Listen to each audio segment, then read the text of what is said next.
ভারপ্রাপ্ত চেয়ারম্যান জনাব তারেক রহমানের শুভেচ্ছা পর্যন্ত আমরা পৌঁছিয়ে দিচ্ছি, যেখানে তিনি সার্বক্ষণিকভাবে খোঁজখবর নিচ্ছেন। এবং আমাদের নেত্রী, দেশনেত্রী বেগম খালেদা জি আপনারা জানেন খুব বেশি অসুস্থ, এরপরও উনি যতভাবে খোঁজখবর নিয়েছেন এর মধ্যে আমরা কিন্তু মনোবল পাচ্ছি, সাহস পাচ্ছি যে না, বেগম খালেদা জিয়া খোঁজ নিচ্ছেন। বেগম খালেদা জিয়া তিনি অসুস্থ হয়েও এই পরিবারগুলোর কথা শুনছেন। এই যে মানবিক দিক রাজনীতির পাশাপাশি এই যে সামাজিক কিছু করণীয়, এটা বিএনপির এখন নৈতিক দায়িত্ব থেকেই শুধু করি না, আমরা সবাই রাজনীতি করে বলেই মানুষের পাশে দাঁড়ানো, এটাই আমাদের সবচেয়ে বড় দায়িত্ব। আমরা দেখানোর জন্য, বলার জন্য, করার জন্য এটা শুধু করছি না, নৈতিক দায়িত্ব থেকে এই কাজগুলো আমরা করছি। আমরা এই মুহূর্তে আমরা এই দেশের জনগণকে আশ্বস্ত করতে চাই যে এই উত্তরা বিগত আন্দোলন সংগ্রামে কি ধরনের একটা পরিস্থিতির শিকার ছিল।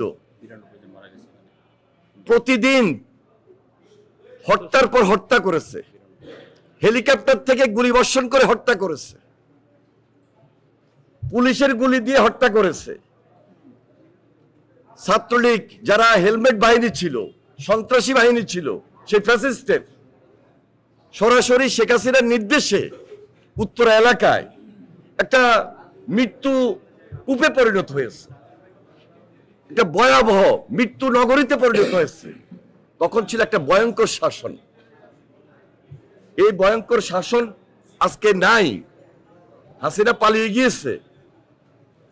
আমরা যেদিন 21 তারিখ এখানে আসছিলাম, 22 তারিখে আমি সকালবেলায় দেখি যে এখানে মিছিল হচ্ছে। ফ্যাসিস্টের লোকেরা সাধারণ মানুষের সঙ্গে মিশে গিয়ে একটা মব তৈরি করার চেষ্টা করেছিল, পরিস্থিতিটাকে, পরিবেশটাকে যেন একটা উত্তপ্ত করে, একটা নতুন ষড়যন্ত্র করে এই দেশটাকে আবার একটা ভয়াবহ কালো অধ্যায়ের দিকে নিয়ে যায়, অন্ধকারের দিকে নিয়ে যাওয়া যায়।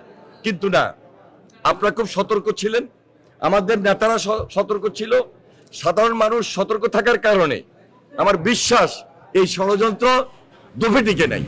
তাই আজকে আমার এবং আপনাদের দায়িত্ব হলো এই পরিবারগুলোর পাশে দাঁড়ানো।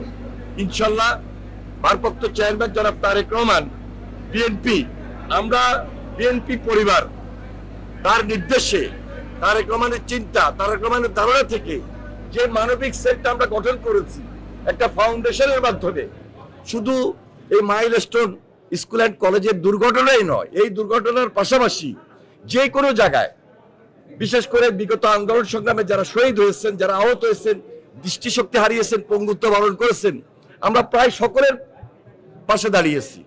শুধু ঢাকা শহরে নয়, প্রত্যেকটা ডিস্ট্রিক্টে আমরা গিয়েছি, ডিস্ট্রিক্টে গিয়ে আমরা আমাদের হাত বাড়িয়েছি, তাদের পাশে দাঁড়িয়েছি।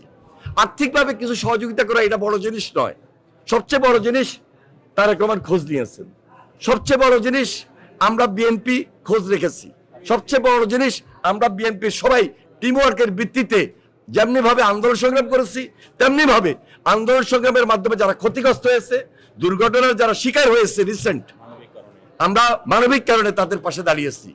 সুতরাং বিএনপি শুধু মিছিল মিটিং এর মধ্যে সীমাবদ্ধ নয়, আমরা দেশ গড়ার কাজে নেমেছি, দেশের জন্য আমরা লড়েছি, আগামী দিনেও আমরা দেশের জন্য লড়বো ইনশাআল্লাহ।